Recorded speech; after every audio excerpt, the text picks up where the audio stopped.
हर student का सपना होगा साकार। आकाश एजुकेशनल सर्विसेज लिमिटेड ने की विभिन्न स्कॉलरशिप की घोषणा। ICST मेडिकल, इंजीनियरिंग और फाउंडेशन पाठ्यक्रमों के लिए 90% तक की छात्रवृत्ति प्रदान करता है, जिससे तत्काल प्रवेश और छात्रवृत्ति मूल्यांकन संभव हो जाता है। शहीदों के बच्चों के लिए 100% ट्यूशन फीस माफ। रक्षा कर्मियों, सुरक्षा एजेंसियों और आतंकवाद से प्रभावित व्यक्तियों के बच्चों के लिए ICST से अधिक 10% छात्रवृत्ति।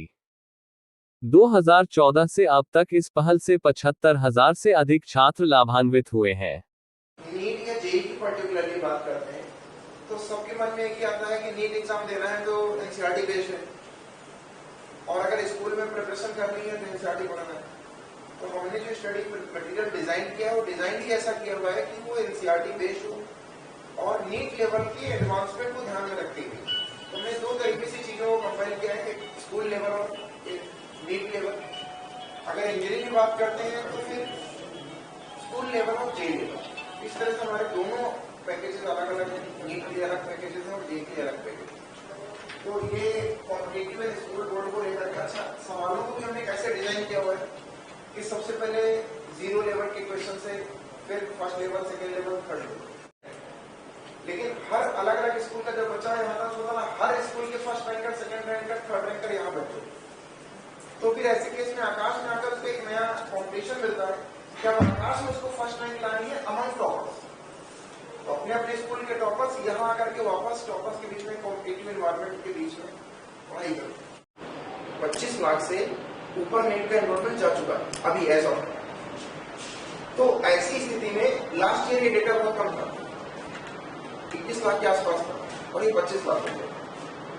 और अगर मैं गवर्नमेंट कॉलेज की सारी सीट, प्राइवेट कॉलेज की सारी सीट, एम्स की सारी सीट, जिम्पर की सारी सीट अगर सब कंबाइन कर दूं तो ये मात्र 1,03,672 seat.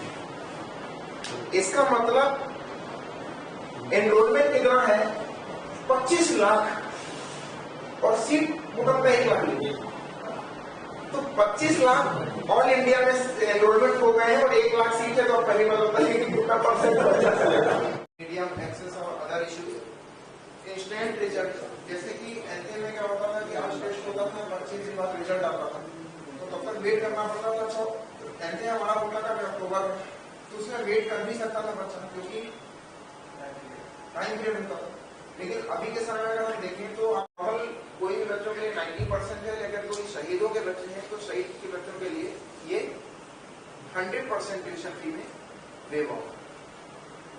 Second, 10% scholarship for the ward of defense personnel, security agencies and criminal affected individuals over and above IACST। Suppose किसी बच्चे ने IACST एग्जाम बहुत अच्छा लिखा तो उसका 90% तक तो वहाँ स्कॉलरशिप ले सकता है ट्यूशन फी में, लेकिन इस केस को 10% और मिलेगा तो उसका भी 100% होगा। इस तरह से ट्यूशन फी में दो कंडीशन से जिसमें 100% तक स्कॉलरशिप हो, हर एक चीज क्लियर होती जाएगी। अगर इन बिटवीन कोई सवाल होगा तो सबसे पहले जैसे मैंने बोला आकाश स्टूडेंट एडमिशन का स्कॉलरशिप टेस्ट। IACST किन बच्चों के लिए है तो जो एलिजिबल स्टूडेंट है जो इसको दे सकते हैं वो जो अभी बच्चे 7th स्टडी में और 8th में आ जाते हैं, 9th, 8th, 9th, 10th, 11th and 12th। अगर मान लीजिए कोई बच्चा 12th में है और 12th पास कोर्स करना चाहता है +2 के बाद, तो वो भी बच्चा ही। नमस्कार, मैं रणधीर सिंह, डिप्टी डायरेक्टर आकाश इंस्टीट्यूट भोपाल। हमने जो प्रेस कॉन्फ्रेंस की है इंस्टेंट एडमिशन स्कॉलरशिप के बारे में, बच्चे आकाश में एडमिशन लेना चाहते हैं तो जब IACST देंगे तो ये इंस्टेंट टेस्ट है जिसमें विदिन रिजल्ट आ जाता है और इस टेस्ट देने के बाद बच्चे को 90% तक की स्कॉलरशिप मिलती है। लेकिन अगर इस IACST में अगर हम शहीदों की बात करते हैं तो शहीदों के बच्चों के लिए हमने 100% ट्यूशन फी में वेव ऑफ किया हुआ है। इसके साथ अगर डिफेंस पर्सनल है, सिक्योरिटी एजेंसीज में है अगर कोई लोग, तो उनके बच्चों के लिए हमने IACST के क्राइटेरिया के अलावा 10% एडिशनल स्कॉलरशिप का भी प्रावधान रखा हुआ है। जी, अगर मैं बात करूं तो जेई में हमारे पास ऋषि शुक्ला है जिसने 300 में से 300 का परफेक्ट स्कोर लिया है। इसमें 100% के साथ बच्चा टॉप कर रहा है जेई मेन फेज 1 में। और अभी आपको पता है फेज 2 4 अप्रैल से स्टार्ट होगा, तो जब उसका रिजल्ट आएगा तो फाइनल एक बार रिजल्ट निकलेगा।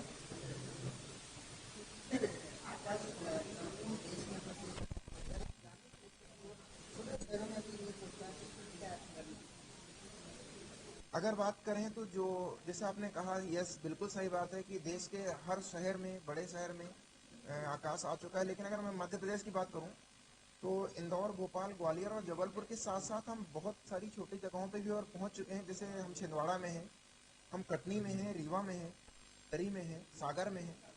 तो इन सब जगहों पर भी हमारी पहुंच है। जो अगर देवास की बात करें, महू है, रतलाम है, उज्जैन है, इन सब जगहों पे भी हम पहुंच चुके हैं।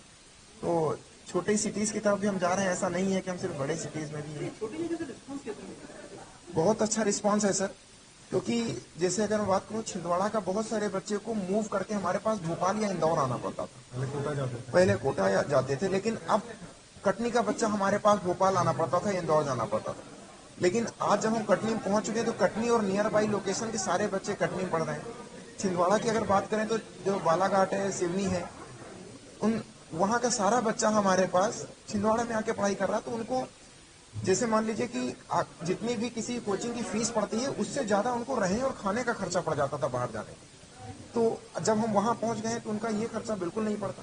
दूसरा बच्चा अगर घर में रहता है तो पेरेंट्स के सामने रहता है, तो बच्चा सेफ रहता है, सिक्योर रहता है। निर्माण क्षेत्र बहुत कमजोर क्षेत्र है पढ़ाई में, उस तरफ डबल नहीं उठा पा रहा था।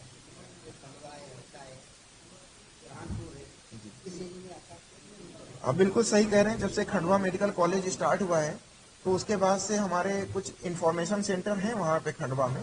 तो अगला स्टेप हमारा खंडवा और बुरहानपुर की तरफ ही है।